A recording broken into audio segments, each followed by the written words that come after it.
And then he said, well, where'd the Big Bang come from? And I said, I have no idea. It is a frontier of science, and we've got top people working on it. And now, you want to put God there? I don't have a problem with that, but why won't you allow me to ask you, where did God come from? This are the moment. Neil deGrasse Tyson lay off mind-blowing facts about God. Starting with a question you have asked yourself at a point of time in your life, who created God? I believe in science. I believe science's work. It has a lot of validity. I was talking one time and a lady said to me, I said, I believe God created heaven and earth. She said, well, scientifically, it's been proven that it came from a cosmic dust that spun into a ball of gas and it cooled off. I said, okay, they cooled off and we had earth. That's what she said. I said, okay, let me ask you something. Where did cosmic dust come from? And then she said, it's part of the universe. I said, where did the universe come from? She says, part of the galaxy.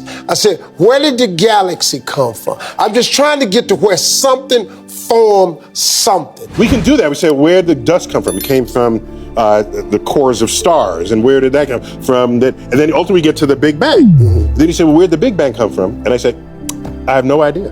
It is a frontier of science, and we've got top people working on it. Okay. And now, you want to put God there?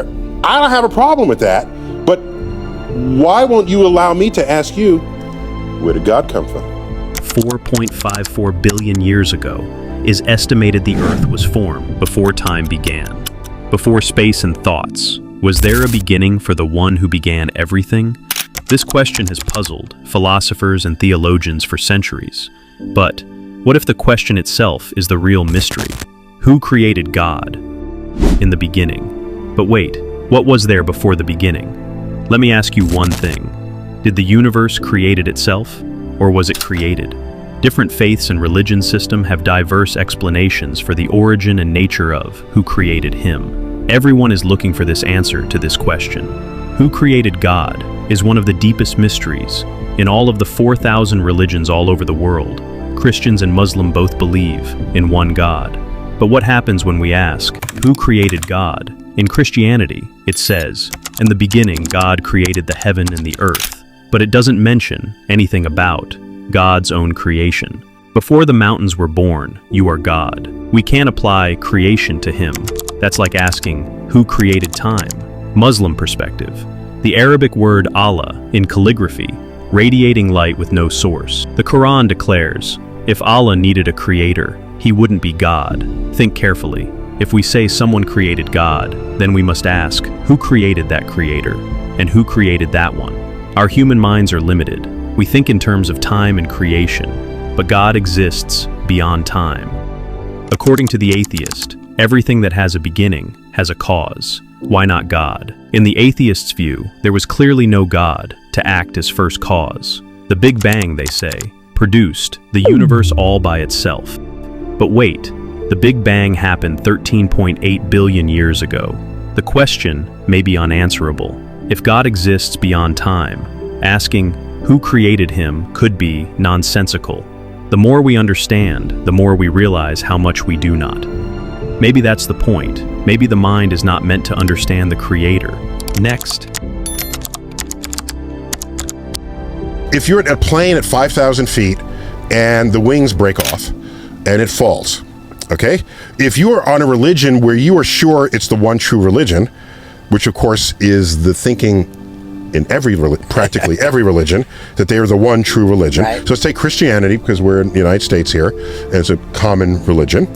So the Christians, the one true religion, the Muslims, the Jews, the Hindus, the atheists, the animists, they're all false gods, okay? Yeah. You're in the plane, and the plane is about to crash. So all the Christians pray for their own souls and for the souls of other Christians. The plane crashes, the Christians walk away, and everyone else is dead.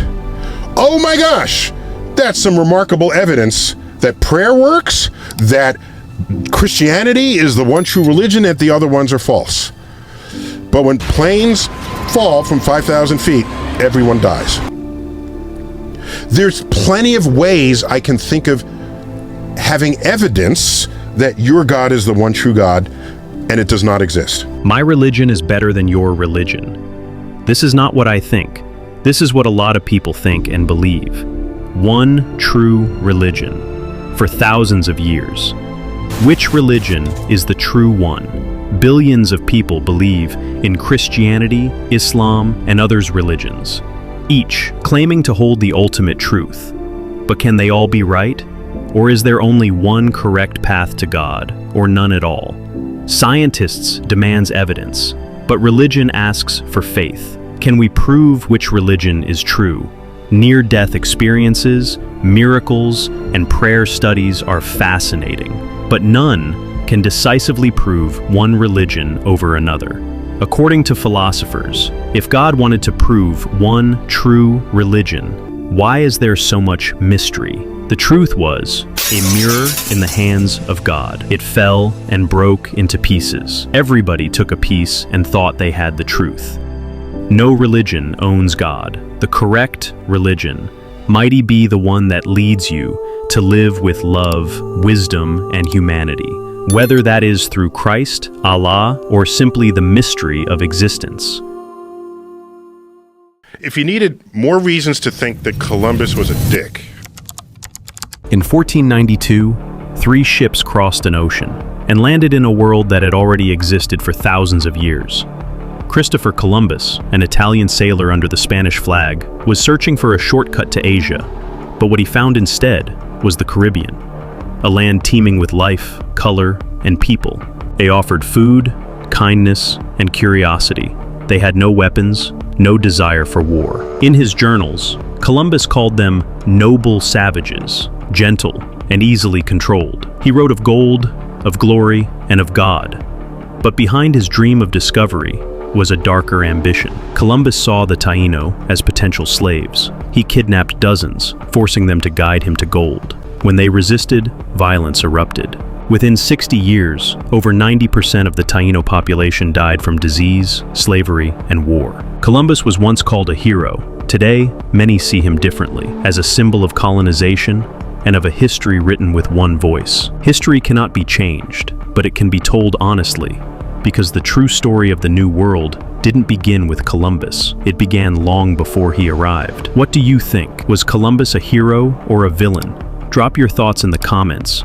if you needed more reasons to think that Columbus was a dick, okay, let me add one to it. So on his third voyage, he's got to get back to Spain. He doesn't have enough resources, not enough food for his crew. So he asks the natives, would you please give us some of your stock that you have collected from your farming? Now, this particular group of natives only makes exactly the amount of food they need to tie to the next crop. They don't have surplus. So they said, no, we don't have surplus, sorry. Columbus knew that 1 week hence, coincidentally, there was going to be a total lunar eclipse where the moon in its orbit around Earth enters Earth's shadow. The full moon enters Earth's shadow and disappears. But the geometry is such that sunlight passes around Earth through Earth's atmosphere and takes on sunset colors that leach into Earth's shadow, giving the moon, if you can see it at all, a deep red amber hue, almost the color of blood. He says to the natives, if you do not give us food, my God, which is more powerful than your God, will make the moon disappear and it will turn blood red. That will happen in 1 week. You have 1 week to comply. Some of them were skeptical.